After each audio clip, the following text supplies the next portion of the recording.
Welcome to The Neutral Ground. This week our guest is Michael Fienen. Michael is the senior web developer at iQuint, building on a career of web communication going back 25 years. He's an award-winning conference presenter, former CTO of interactive map provider NewCloud, and creator of the Drunken UX podcast. Our conversation starts off innocent enough, as both Michael and I reminisce about the good old days of web development. But then it takes a more foreboding turn as we discuss social media algorithms that induce anger and how we drastically undervalue our personal data. We also discuss the importance of building a better, more accessible internet for the future. We've got some heavy stuff here, so don't let the opening softball question fool you. We're diving into the breach. You're going to want to hold on to something. I hope you enjoy my conversation with Michael Fienen. Michael, welcome to The Neutral Ground. How are you doing today? I'm feeling very not angry and at the same time angry enough. I'm like the perfect balance of neutral right now. That is the best answer I've ever received so far. My moment of zen is here, and we'll see. I will try to both get super agitated, but also super calm. It's not so much that I'm neutral, it's just that I'm a good balance of extremes. That's perfect. Yeah, it'll balance out in the end. Absolutely. Well, that's a good segue into what might be then the most important question of this entire conversation. Getting in. Oh, yeah, okay. We're hitting the ground running here. What was the first web page you ever made? And is it still alive? It is not. I can definitely confirm that the first site I ever made, and I've mapped this out a couple times in past stories, and assuming my old man brain is still operating right, it was 1996. It was an Angel Fire page, and it was a Star Trek website. I can still remember my little Spock postage stamp icon up in the upper left, had a line under it. It started very, very basic. I very quickly, though, moved over to a GeoCities page. This was back when editing a GeoCities site was either done in raw FTP or in a giant text box on the page. Plain, flat HTML, no CSS, no JavaScript. That site it's not up because of GeoCities is gone, but there is a version of it in archive.org. It is the second iteration of that site. To this day, I will always remember geocities.com/televisionscity/set/2052. That was the URL for the website back then. And I played with a little bit of JavaScript. It would prompt you when you arrived at the site for your name, and then it would say, welcome, Lieutenant, whatever your name is. I had an image map that made a LaCars interface. So you could it's like all the stuff was all LaCars based. I even got to the point where I was playing with what back then was called VRML, which was a super basic 3D modeling language that ran in an applet in the browser so that you could model starships and things like that. I was pretty proud of that, and that was what started me on my journey then. I was a nerd in high school, and we got our first computer, and I learned, I'm not artistic. One of our latest episodes of our show, we were talking about design advice for developers, because it's like, I can't create. I'm not a spontaneous, visual type of person that way. But my hope was I can sit here, I can write this code, I can do something out, this abstraction, and then when I look at it, it has put all of this stuff together. And that was that was one of those life-changing moments for me. And now here I am 25 years later and still doing that same thing, just with more toys. Yes. Oh my goodness. You're bringing back great memories here. Again, we have a similar timeline in that sense, that late 90s, early 2000s. My first one, GeoCities site, and I could not think of what to do because at least you had a theme, which is perfect. But I lack that kind of creativity as well. I like the function. I like seeing something happen more than anything.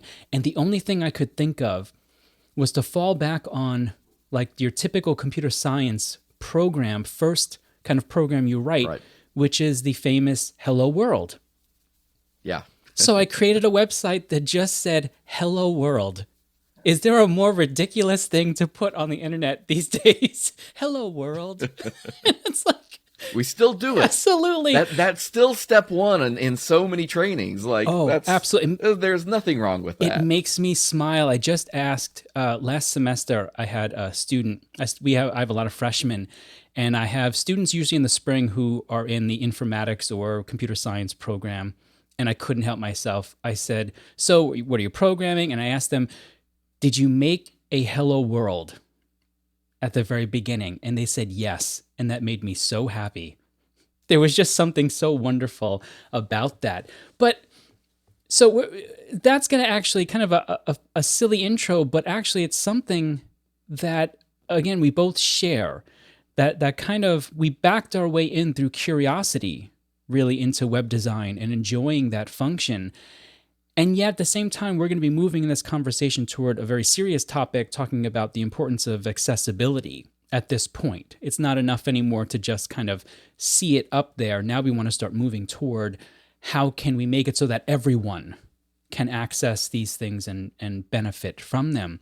I do want to begin a little bit still, though, with your story so that the audience can kind of get to know you a little bit better. I learned that you have a bachelor's, right, in communication, but you had a focus in theater. Now, he's done his research. absolutely, ladies and because gentlemen. I my first major was music, and then I switched into computer science and technology, and then I went into English, for the graduate work. But what was it about theater that drew you in? I had a teacher in high school who demanded that I be in the high school show. This was against my free will. I was a freshman in high school at the time, and I had never in my life been on stage and had never thought about being on stage. I did, however, do forensics, and that is there is some acting in forensics, most of which I didn't do. Actually, I was an extemp speaker for the most part, but she demanded I get into it, and I did it, and I enjoyed it, and so I kind of kept that process of dabbling. As we've covered, I was making websites at the same point in my life, and I was a nerd. I was a tried and true nerd throughout high school.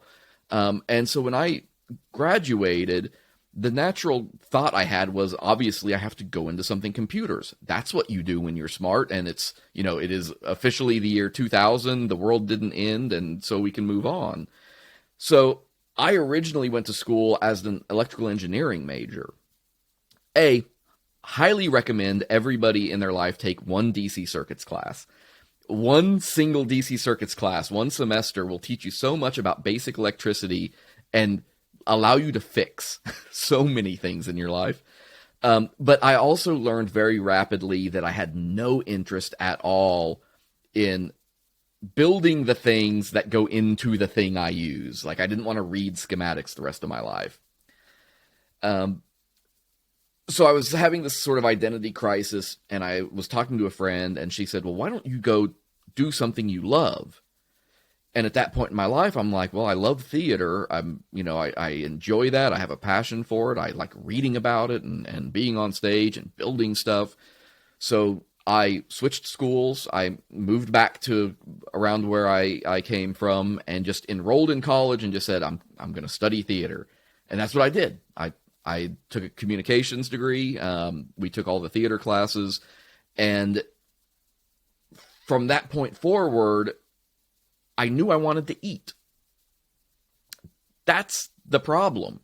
As an actor, as a theater person, if you want to keep food on your table, you can't really fall back on that theater process.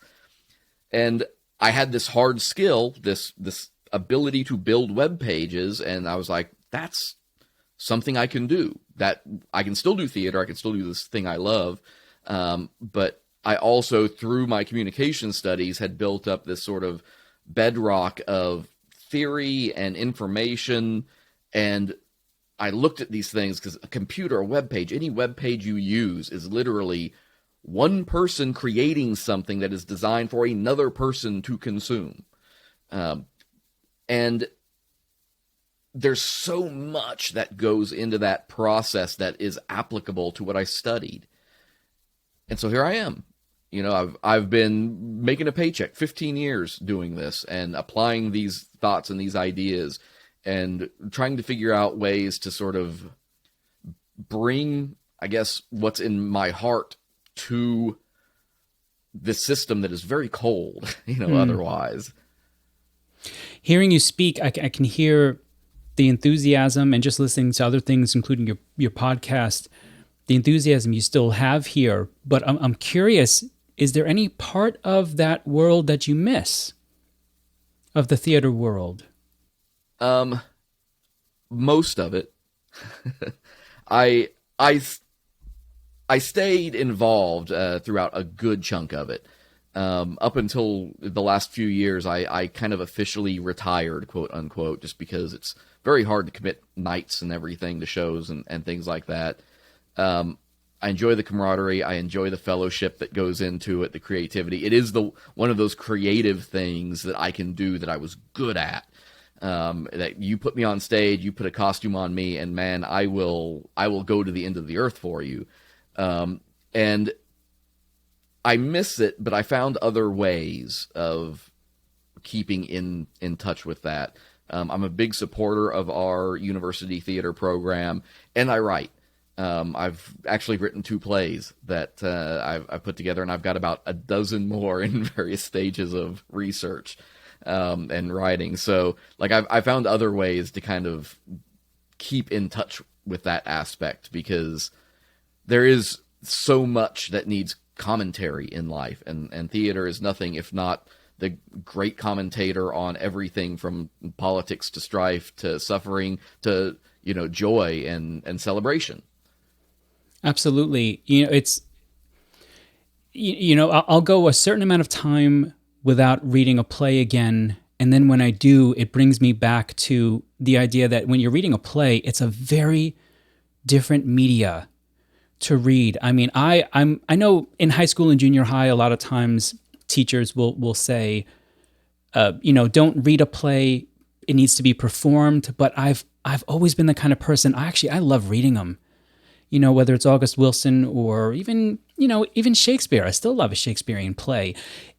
There's something about, because you have to make it so natural. You have to make that world make sense in such a short amount of time. And it's just, it always draws me back in. So, and you spoke to the camaraderie part, and that definitely speaks to me as well, because I don't miss performing music as much as I miss even things like the practice and the, all that camaraderie, the building up of the performance, the product itself. But you're right in that I think we have to find ways to keep that going. So I find an outlet there, even in my teaching, working with colleagues and stuff like that. You build up a similar kind of camaraderie and process towards something. I don't know about you. Well, go ahead. Sorry. That's one reason why I got into producing my show was there was a sliver of time where I actually was doing a lot of radio work back in college, and I had my own show on a station. I hosted an NPR station for a while, and there was 2 phone calls about 4 hours apart with 2 job offers, one radio, one web development, and I took the web development one because it paid $10,000 more. Sure. But, both doing the podcast in particular gives me that opportunity to perform. There is a character that comes on for that show that is not necessarily like me dyed in the wool. Like it is a construction that I put on air, and it allows me to satisfy that performative part of me. I used to do lots of conference speaking. I don't travel nearly as much for that kind of stuff anymore. So this is my way of getting on stage at a conference every other week and giving a talk to people, teaching. I'm a huge advocate of learning, especially in our industry, as we'll talk about accessibility and how that factors into that exact thing. Like, the process of how we educate ourselves as well as the people we are mentoring up in the industry, like that's very important to me, because I need to make sure that the web we are building and leaving behind is better than the one that we inherited and built on top of. Otherwise, it's got a long way down that it can go. Absolutely, and it's something that we probably should have been thinking about for a long time, how we get there. But at the same time, those early years of the World Wide Web.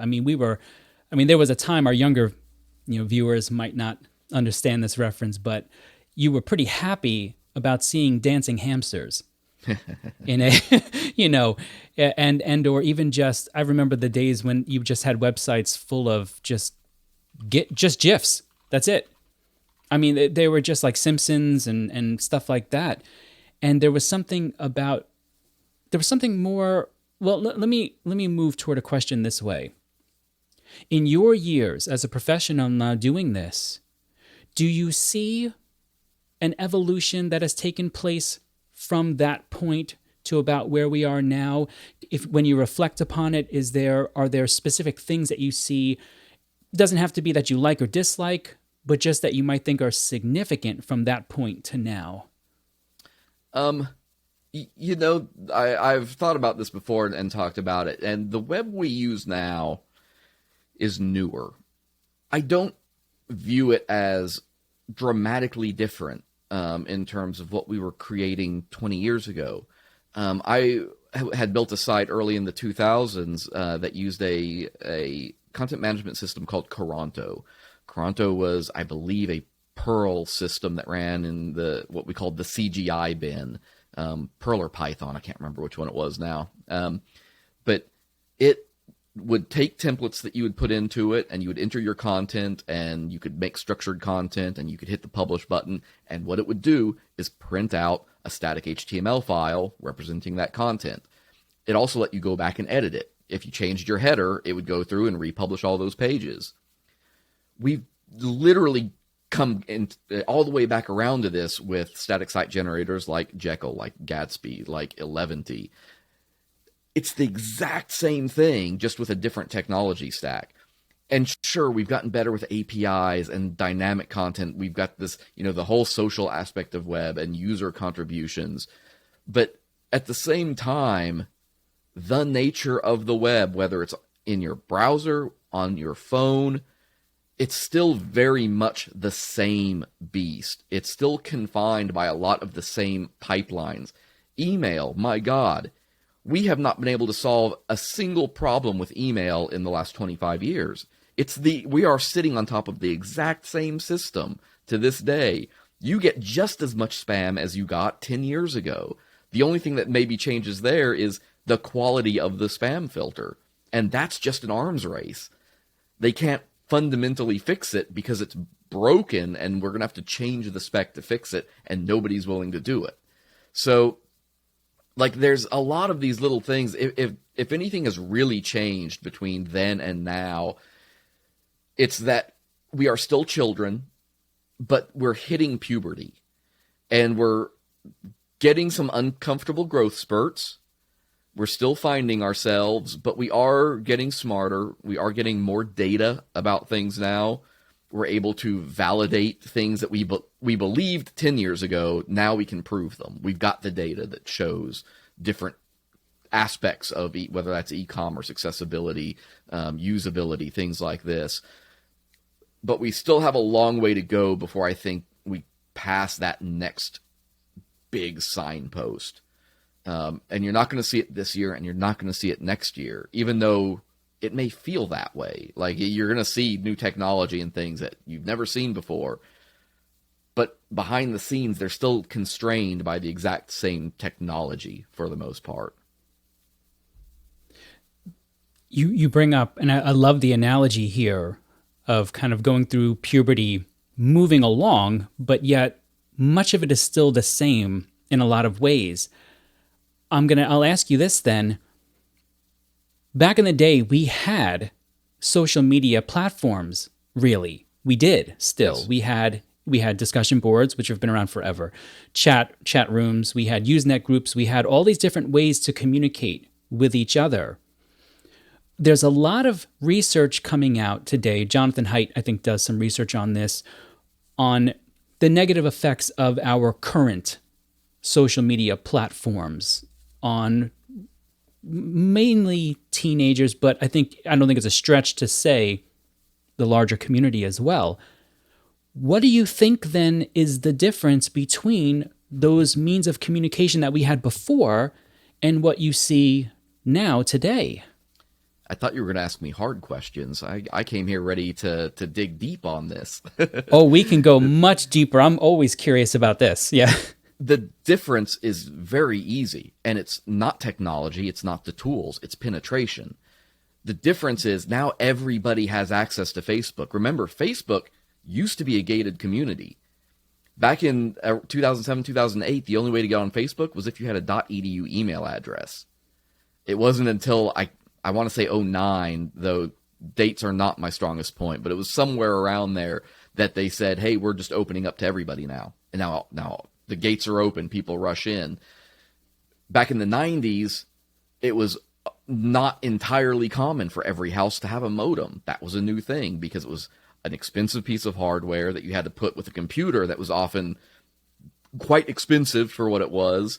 You had to pay for an extra phone line, maybe. You had to pay for the ISP, certainly. Like, it was not something that was within everybody's reach. Now it is. Everybody has their reach. And the problem, and where I can lean into my grittier side, is the fact of the matter is not everybody's opinion deserves a platform. Some people use those things in bad ways or use them in less constructive ways, and they're not viewing it as a tool for connectivity. They're using it as a megaphone for challenges. And that's not healthy. That's no more healthy if you...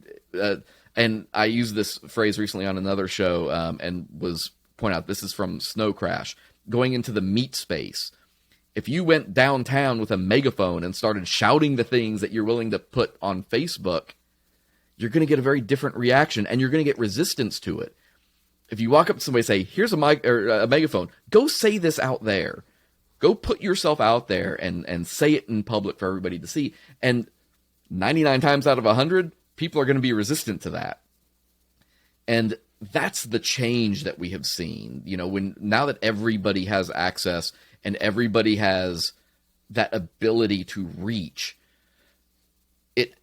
it's throwing sand in the gears of the system and of culture in general. And my God, I wish I had solutions to that. But if I did, I would have books on my shelf written and, you know, a PhD under my belt, and I don't have those. So, like, that's one of those things, like, I can see the problem and I can acknowledge it, but I have no clue what we can do about it. So you fundamentally see it as a human problem. Oh, it's yes. I don't disagree. I fundamentally agree with you on that. And in some ways, I've made the argument before that it's not even a new problem. As much as we would love to say everything is completely different in the digital age, I'm more the type of person who says, yeah, but the human problems are still fundamentally there. Yeah. You need to deal with those and instead look at social media as being nothing more than a tool, the megaphone, as you say in some ways. But I'll push back a little bit here. You mentioned data, how we amass the data.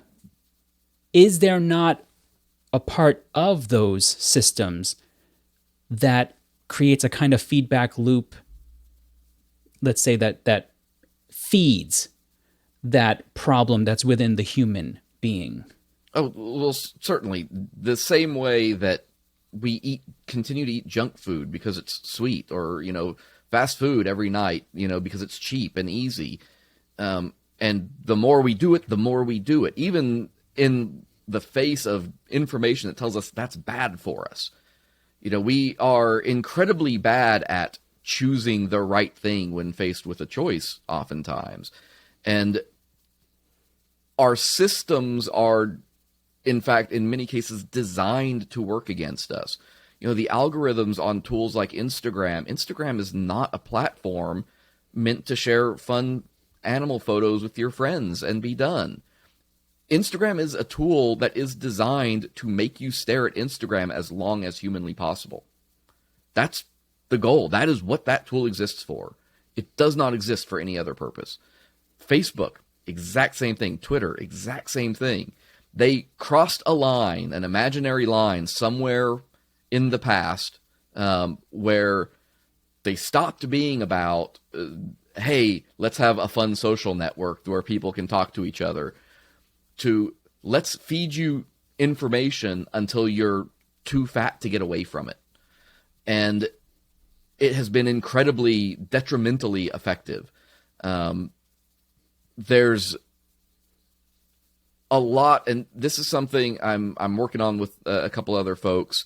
We're thinking a lot about the ethics of web development, and what does that mean? What, who decides what is ethical and what isn't?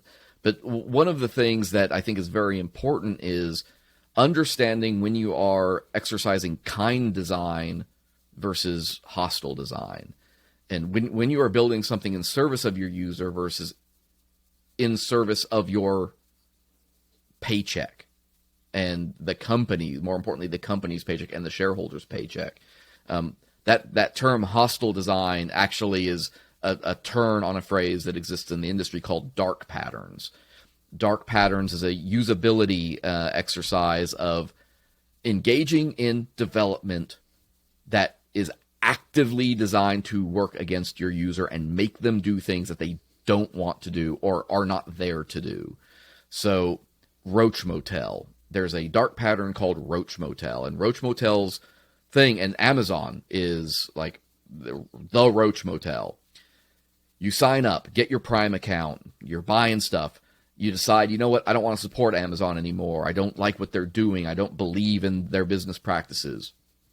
Go cancel your account. Give me a call in a couple hours when you're still frustrated. It's that you get in, but you can't get out type of thing. So, 2 clicks. Give us your name and your email and click the sign up button and you're set up. To get out, you have to call us, wait on hold, get an address, send a letter in writing asking for your account to be terminated. It's like, no user asked for that. That is your business trying to force them to stay with you. And Facebook has this problem, Twitter has this problem. Now they've gotten better of recent because of recent privacy challenges. It's still not easy. It's not as easy as making an account. And so we're really looking at like how do we encourage this? Not the dark pattern. How do we encourage good ethical design processes? And how do you sell that to your manager, to your product owner, to your CEO in some cases, to say, you know what, we need to push back on this because we are creating something that is going to harm people. That's a great idea. Is this something that you could see maybe becoming a kind of almost like a certificate? This site is designed with kindness in mind, so that people become aware that they're on a site that's utilizing this approach to design? That's hard, to say the least. The web is intentionally open, and that's a great thing because it means we are able to get populations of people served that wouldn't otherwise be able to, in terms of like teaching kids to code, getting into parts of the world where there aren't good jobs, there's not access to things, but I can teach you to code and I can give you an opportunity. And that's a fantastic, like, world-changing, economy-changing kind of opportunity. At the same time, we have no industry standards. You build a building, you have to go through codes review. You have to have the codes enforcement come through. They check your stairs, they check your doorways, they make sure your sprinklers are right, that your electrical is done right. And that's the way you have to build a building. And if you violate those codes, you don't get to use that building. That does not exist for the web. We have rules and guidelines. We have WCAG to talk to accessibility, right? We have WCAG out there, and we have some laws for like federal agencies and stuff that you have to follow WCAG, but there's still a lot of gray area as to how deeply that applies to private business, and where it applies to private business. And even then, it usually is only applying to people that can be afford to be sued. Nobody's suing the mom and pop shops downtown who don't know anything about web development.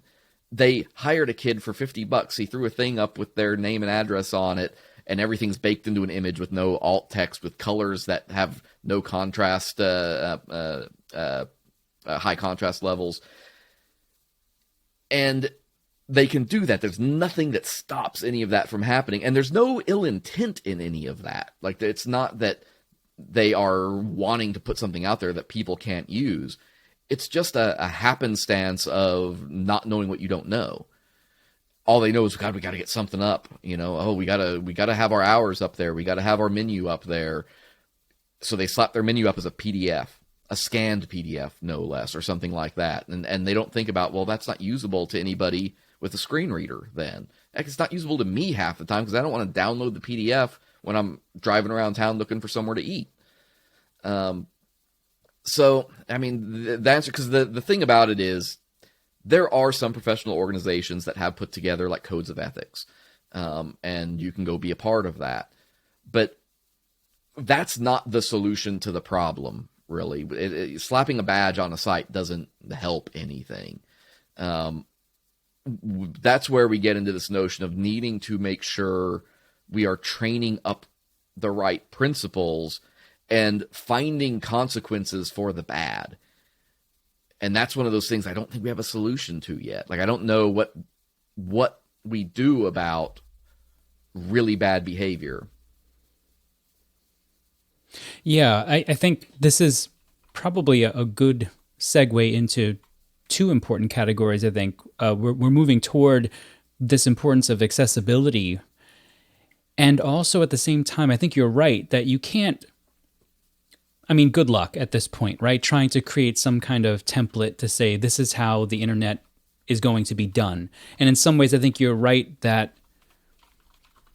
you'd have difficulty in getting people to do that as well, right? Because not everybody would be able to know all the different rules and ways to do it. But if instead we think about it as practices, right? Like, these are the practices that we can use to make things more accessible.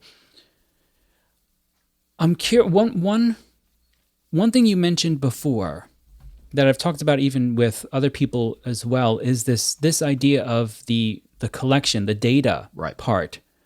And this is a very straightforward question to you. Do we undervalue the importance of our private data? Yeah, by a lot. I mean, the short answer is yes, we undervalue that because it is big business, and there are a lot of people making a lot of money on you right now. As you are listening to this episode in your app, data is being collected about you. And it may seem in like individual drops, like it's not much, but there was do you remember on Facebook here several months back, there was a lot of stuff spreading about answer these 10 questions. 99% of people can't do it. And it was stupid stuff like, what was your first dog? Or, what was your first car? Or what was the name of your grandpa? And a lot of people would be like, don't answer those questions. They're trying to scrape security questions from you. And the thing about that was like a trial run. There are now bot algorithms running on Facebook actively right now that are sharing things that are much less insidious, much harder to pick out. And what they're doing is they're asking you to, maybe answer a question or something like this. And it's not like a security question, obviously. It's like, if you're baking a cake, what's the one ingredient you can't do without? And it's like, that doesn't seem weird. But when you look at engagement numbers on them and how Facebook measures engagement, what they're doing is they are building entire sentiment profiles on people. And what you react to even without commenting, just by clicking that like button and choosing one of the little icons, they're collecting sentiment data. They're saying what you will and won't react to. What kind of posts do you click on? What kind of posts do you answer things on? What do you say? We've now got enough machine learning that the way you word things can be used to determine what kind of individual you are. Are you a liberal? Are you a conservative? They can tell without asking you political questions now. And that stuff is going somewhere. Somebody is paying a lot of money for a lot of very high-tech stuff to be done. And not knowing what's going to come from that is a scary thing to me about the future of web and what it means. Because what it ends up doing is sentiment is used against you. Your preferences are used against you. Remember, I said tools like Instagram are designed to keep you staring at Instagram. And it, right now, that just means, they're just showing you ads. And they're getting very good at showing you ads. There is another dark pattern that's literally called disguised ads. This is like and we've seen this in the print world, in the television world for years, right? Advertainment. And this need to disclose when something is a sponsored segment in news and things like this. There's very little of that going on in the web. And so stuff is constantly getting shown to you based on all these things. One of the big things that came out of that last election cycle, and people talk about what Russia did with Facebook and all of that, and people have oversimplified that and are like, well, Russia didn't manipulate any votes. They didn't do this. No, they didn't. But what they did was they got smart enough and learned from Cambridge Analytica which states they could move numbers in just enough that they don't have to influence 1 million votes. They need to influence 10,000 votes in just the right area and use those sentiment profiles to make sure they're feeding the right advertisements in those areas. And some of those advertisements were scary. I was researching them at the time. Like, there was some weird stuff happening. And some of it, I couldn't even begin to explain to you what its purpose was. But it was handcrafted to target those levers and those pain points.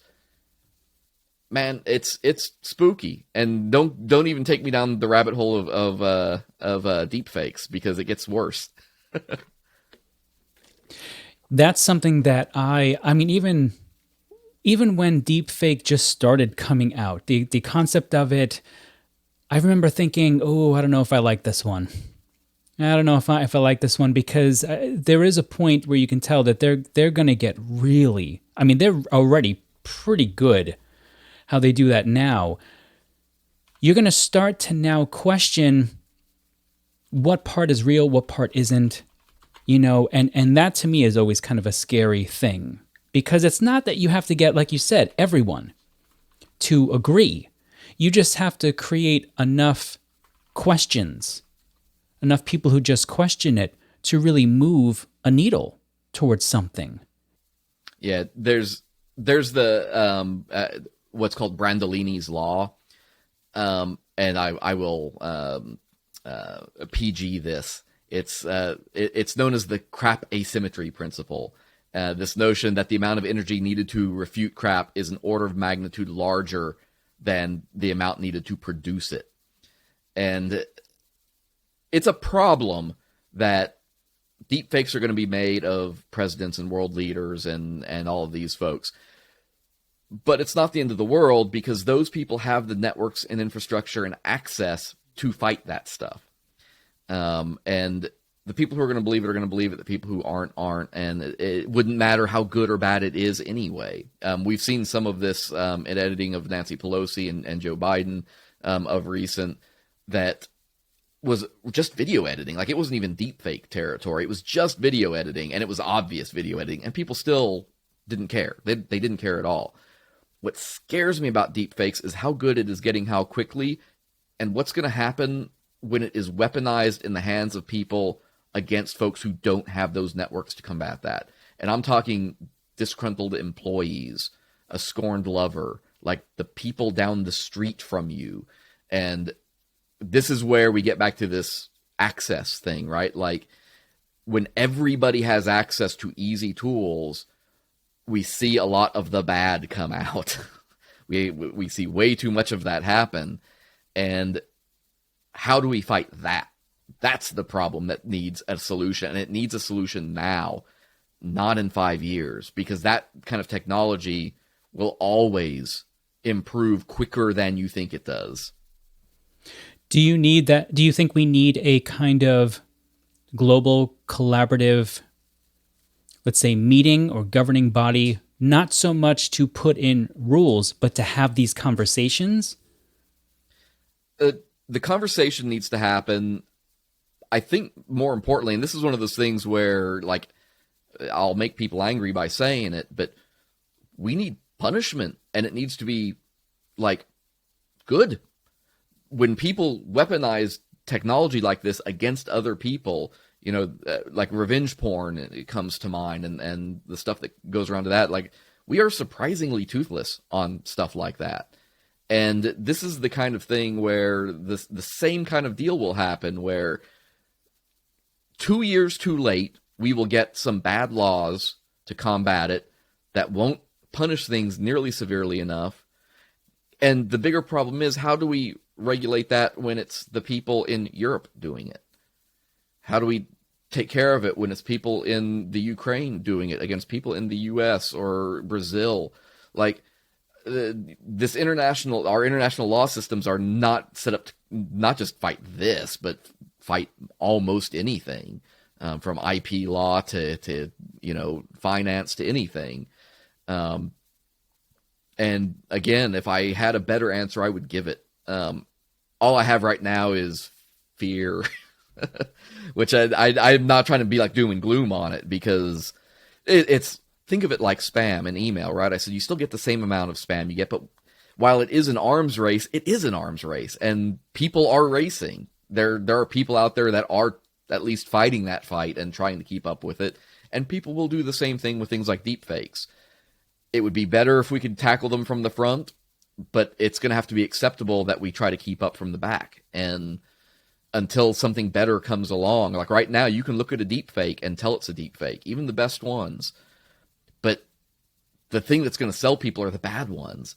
They want it to look like it came from a cheap cell phone from 2008, you know, blurry with encoding artifacts that hide all the things that would make it look like a deepfake to begin with. So it's like we're already outpaced, because it's not about how good it is.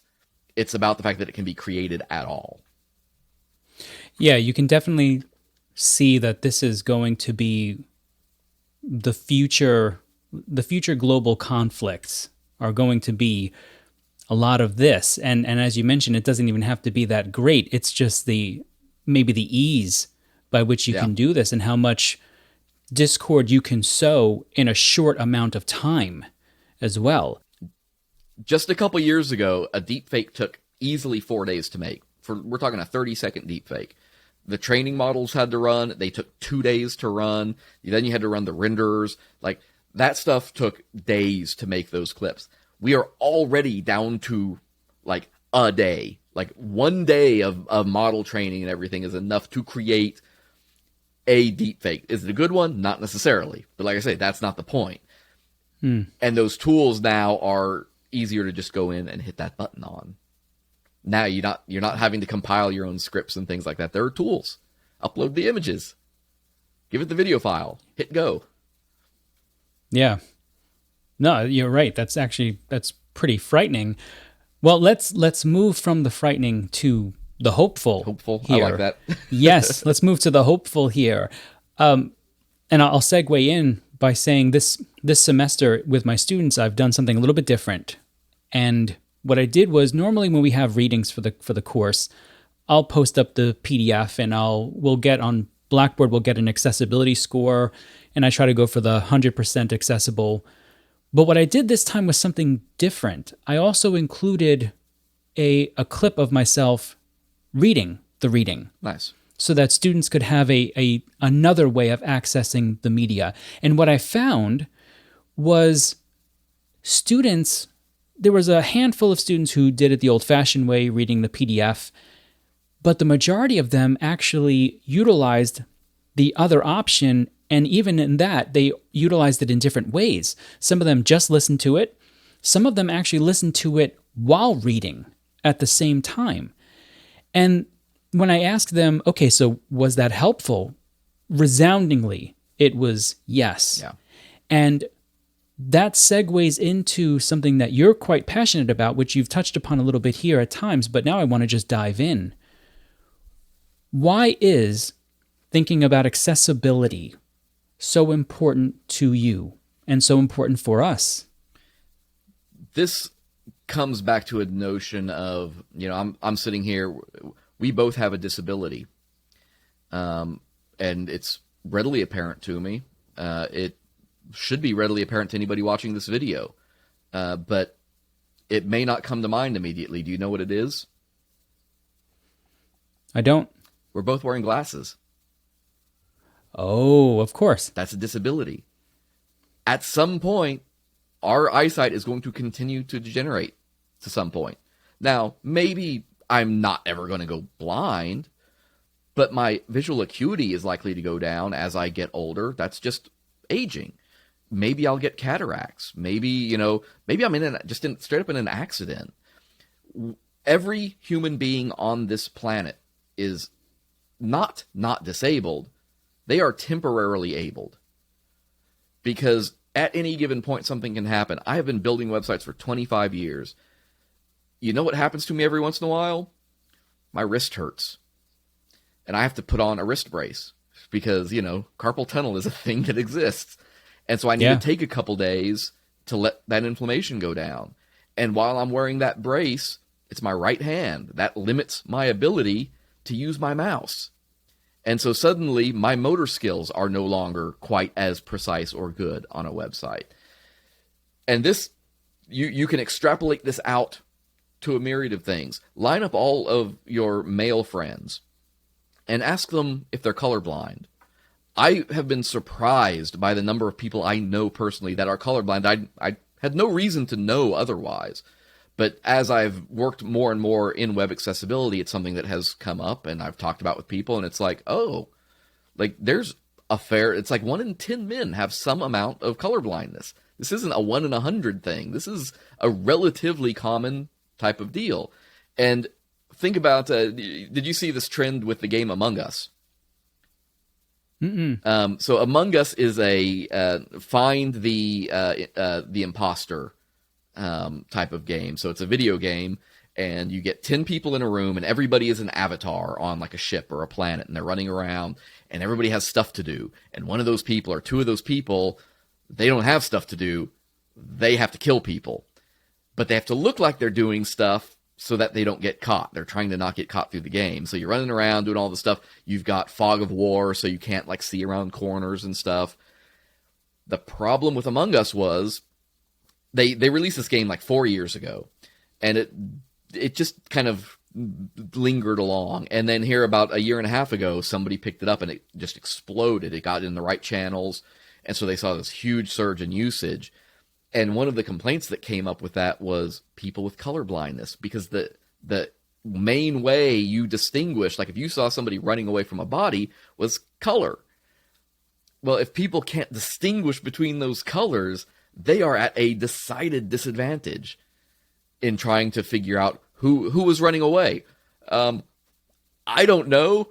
They were red or green or one of those shades. You can't nail it down. So in web, this extrapolates out to all of these other things, right? Whether that's motor control skills, cognitive ability, eyesight. You mentioned providing a video that's huge. For the last 20,000 years of human evolution, we have taught each other by sight and voice, an example. This notion of just go read the book is totally different. The last year and a half of a lot of kids being, learning remotely, and everybody's like, oh, that must be so great. Working remotely. Oh, that must be so great. It's like, try it. Not everybody is wired for that, because we are a social species. We need multiple modes of things. And what a lot of people go before COVID, when we were just offering normal online learning stuff in colleges and things like that. And what a lot of kids found was, I don't want to take that 8 a.m. class. I'm going to take it online. And they end up getting worse grades because they don't learn well in that asynchronous format. And so these kinds of problems, every one of them is present on the web. And we're getting better tools to deal with it, but we're also then uncovering more things we need to account for. And we've gotten good at this, and I'll use my word again. In the meat space world, we're really good about accessibility for the most part. Like, certainly much better than we were 30 or 40 years ago. You don't build a building with just stairs to your front door. You need that ramp. And if I build that ramp, guess who else can use it besides somebody in a wheelchair? Everybody.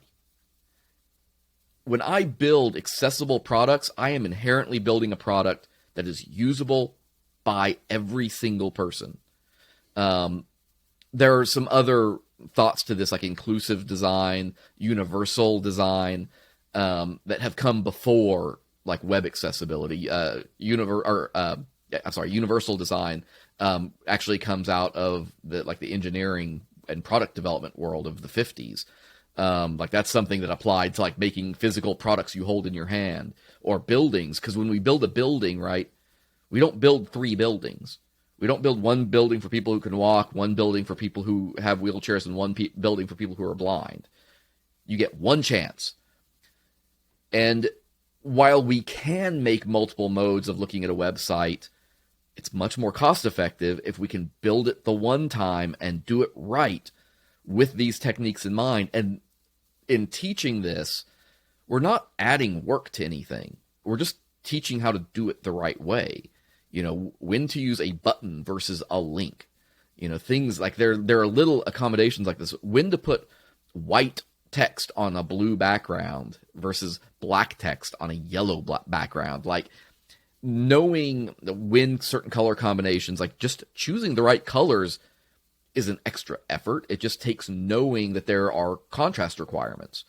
And of course, it goes way beyond that, but those are the ones that people will be very familiar with.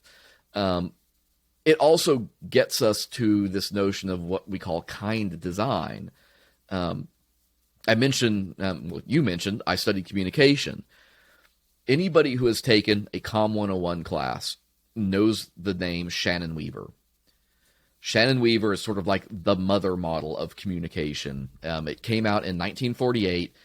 It was written by Claude Shannon and Warren Weaver for Bell Labs. This was applied to phone communication because when you were making a long-distance call from New York to L.A., there was a lot of stuff in between those two phones that could impact the literal communication those two people were undergoing. The model is very simple. You have a sender, you have a receiver. You have an encoder and a decoder. You have a medium, and you have noise. Norbert Wiener later added the idea of feedback, which is something that sometimes we have, sometimes we don't. I've gotten really deep into the process of how do we apply this to the web, because this is super relevant to whether that's accessibility, inclusive design, kind design. All of these things benefit when we start thinking about this.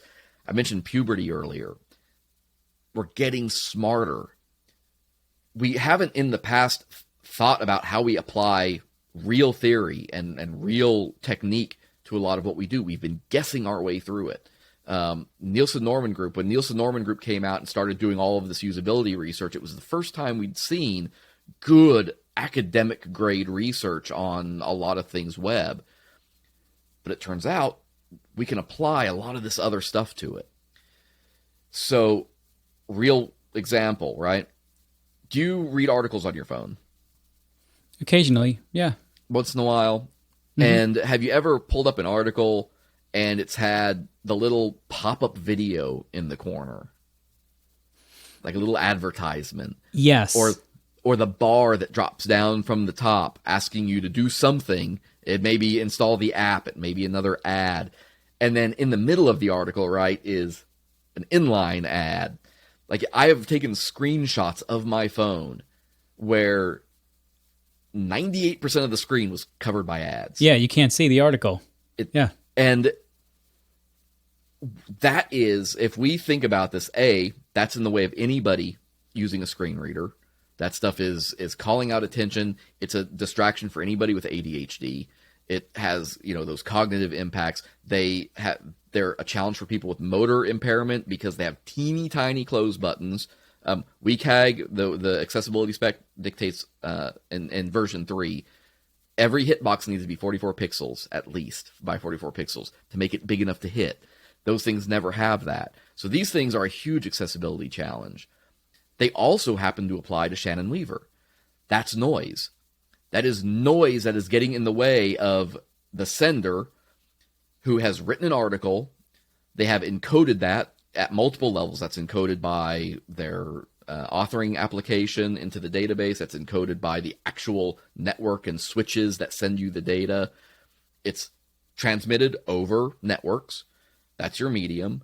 It arrives at the decoder, which is your browser, and given to the receiver at that point. But it comes with all of this noise, and it turns out when you start to think about a website, everything we do is noise. Everything. Because if I'm there to read the article, then your masthead picture is not important. Your footer links aren't important. My goal, my task as a user is to read that article. So what we are trying to push and educate on is this notion of, it doesn't mean like only minimalist design is the way to go. Our goal should be to minimize noise. We can't get rid of it. We know you're going to have multiple audiences. Those audiences are going to have multiple goals. Yeah, maybe I did read the article, but then maybe my goal changed. Maybe I wanted to learn more about you. So there is sort of a, in the audio world, we would call it room tone, right? Like you and I have decent microphones for recording this stuff, but if I take this audio and drop it into my editing application, I can still see a certain amount of room tone around negative 70 decibels or something like that. Now, it's inaudible for the most part, and I can gate it out, but I can't get rid of it. I can't eliminate it. And that's kind of how we need to look at web development is all of the colors we choose, all of the web fonts we choose, the way we lay stuff out, all of it's noise. And I want to make it so that the person sending that message gets the clearest message to the person trying to receive it. Because everything we do on the web, every website that you read, all of them, you're on Wikipedia. Wikipedia is nothing but a site full of people trying to give other people information. I love my communication degree. I'm honestly probably thrilled that I didn't go through, now there weren't programs back when I was in college for web development really, but I view so strongly that background in communication and that the work that goes into understanding how other people talk to other people is more important than learning to code. Coding is a process. I can teach you the process. I can teach you HTML. I can teach you CSS. Like it'll take some time and you'll have to learn some ins and outs, but I can train you in that. But really planting the seed and growing that seed of understanding how people interact is so important to the future of the web because it goes back to every single thing we've talked about, from the way Facebook's algorithms take advantage of it, to the way dark patterns leverage the psychology of people's buying habits, to the way we used, chat rooms and Usenet and stuff back in the 80s and 90s. Like that, you say, the web's always been social. The only thing that's changed is us. There's more of us, and we're all trying to find our voice in it. So let's dial back that noise. And I'm hoping I'm gonna do a quick self plug here. Next year, I should have something slightly more long form and much more interesting and educational that will dive into this at depth. So I'll throw that one out there without any extra commentary. That's more me forcing myself to make sure I finish it. Yeah, no, I think what I loved about what you said was, first of all, nothing that you said, especially in terms of the noise part, all of that stuff is good for everyone, right? I mean, just that benefits everyone. And something that I thought about not too long ago was years and years ago. The United States Air Force created a supercomputer. It was one of the fastest computers in the world. And you might be thinking, well, okay, it's a branch of the military. They've got money and this and that. But how they did it is what made it interesting. They daisy chained a bunch of PlayStation 3s.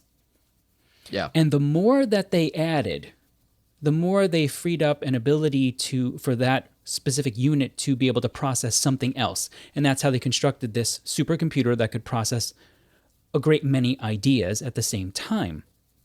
But it made me think about the human species as a kind of supercomputer. And the more people that we can attach to this, the more people we can give access to all of the problems, all the information, the more we build up that supercomputer. We should absolutely, in a selfish way, we should want for more people, the most people possible, to have access to all of this information, because that helps give us a greater ability to solve our problems moving into the future. That's always sort of, if people need a kind of way of thinking, how does this benefit me?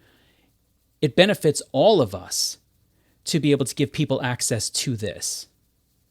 Yeah. Yeah, we have to be able to disseminate information without pollution, let's say. There's a couple news organizations, and I was just reading about one, and now I'm going to forget who the heck it was.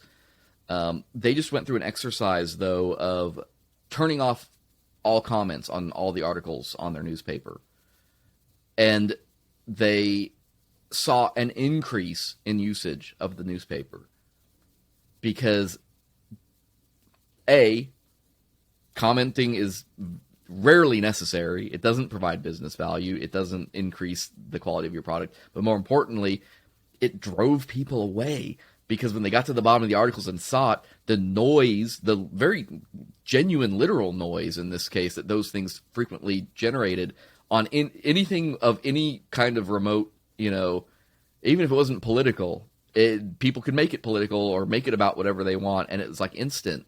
Then the trolls are on it. And so they found that, hey, we can reduce noise in this case and create a better product that is now more usable for these folks. And I'm constantly looking for ways that, how can we really apply that? How can we create that value, but also measure it so that we can go advocate for it? That's where I think we're still working on a lot of that. That's going to be the hard part moving forward. But I do think it's the next big step, kind of in understanding that and calling it out where we see it. Yeah, absolutely. And I think that's where hope is so important, right? Hope continually drives us to or motivates us to continually work on projects like this.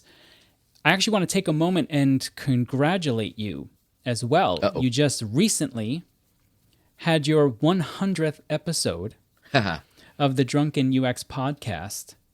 4 years. That's absolutely wonderful. And for anyone who has done any kind of digital, creativeness, I mean, that truly is quite remarkable. Can you tell my listeners a little bit about what's the mission statement? What is the goal, the purpose here of that Drunken UX podcast? So Drunken UX podcast, leave it better than you found it. While it's so cliche, two guys drinking and talking about stuff, like that's, are we millennials? Are we zennials? Are we elder millennials? Like, my God, I couldn't have played more into that if I'd tried. But, we approach things with this notion of leave it better than you found it. Both my co-host and I come from a higher education background. We both got our starts in higher ed as web designers. And that sort of mentality is what sort of carries us through. Our show there are some fantastic web development podcasts out there, from Syntax to Web Developer T. I can't compete with folks like Wes Boss. Those guys are at the top of their game, at the top of their field. But one of the things I want to really tackle is this notion of, I want to make sure our show is, to match a theme, accessible. And so we really spend a lot of time, hitting foundational concepts explaining things, taking the time to make sure if we use a certain acronym or something like that, we explain what that acronym means. We don't want to leave anybody behind in those conversations. And so that's been 4 years on, and we've had a lot of great guests on the show. We've talked about everything from build processes to accessibility to how we would make certain types of sites better. We have 3 more episodes left this year. 3 more? 4 more? 3 more? 3 more, I think, if my math is right. That'll end season 4. We'll kick off season 5. We are certainly planning many things for season 5 that I won't spoil just yet. But new episodes every other Monday, like clockwork. You can find us anywhere that you listen to podcasts. We should be on literally every platform. It's just search for Drunken UX or drunkenux.com. We are easy to find, to say the least. So, and we're real big on like putting our money where our mouth is. If you want to talk about something, shoot us a message on Twitter. Come jump in our Discord. We are happy to answer questions, to look at a project for you, to help answer a code question or recommend a tool. Like we make ourselves very available for those conversations and stuff, because making sure that folks not only can do things but can do it right is, I think, really important to us. Because we want to use their things. Like I want to be excited about using the tools that people are building, and that's so much easier to do when folks are building it from a place of kindness. Yeah, and I encourage people to utilize that. I'll put links in the show notes as well to the podcast, the website, whatever you want to give me here. And I encourage people to reach out if you do have questions about accessibility. You don't have to recreate the wheel, right? Like you really don't. There are things you can utilize right now that if you reach out, you can get the answers you need, even if it's just asking a question about how can I make such and such a part of this more accessible. I encourage people to reach out with those questions. Michael, this has been absolutely phenomenal. Thank you so much for coming on the show. And is there anything else that you'd like to leave our audience with? Any new projects, anything else? I will say my favorite thing in the world, which is one of the best ways to make sure you are practicing kind design, thinking about accessibility, thinking about inclusive design, trying to minimize noise. The best way possible to do that is to do less better. And anytime you're confronted with a choice of, do I add all these things to it and all these features and all of this stuff, or do I simplify? Always choose to do less first. Make sure you're doing the least you can do, the best you can do, before trying to extend yourself into other areas. Because then you can build on a place of success. Make that very simple thing. Simple things are easy to measure. They're easy to get people on. They're easy to explain half the time. So build that simple thing and then worry about what needs added on. Don't try to do everything at once. Don't make perfection the enemy of good. There's a lot of different cliches I can throw out there, but those are the important ones, I think. No, I think that's absolutely wonderful advice to end on here. Michael, thank you so much for coming on the show. I really appreciate it. You too, man. I enjoyed all the little things. Well, I hope you've enjoyed my conversation with Michael Fienen. And if you want to learn more about Michael and the work that he's doing, check out some of the links that I provided in the show notes below. And if you enjoyed the conversation, hit the subscribe and/or follow button in order to bring the neutral ground message of meaningful, civilized discourse to more people. And leave a kind comment and/or rating where applicable as well. And finally, share the Neutral Ground podcast with a friend. You never know what kind of impact it might have. Now, most importantly, always remember, try to keep one foot firmly planted on the neutral ground. And have a great day.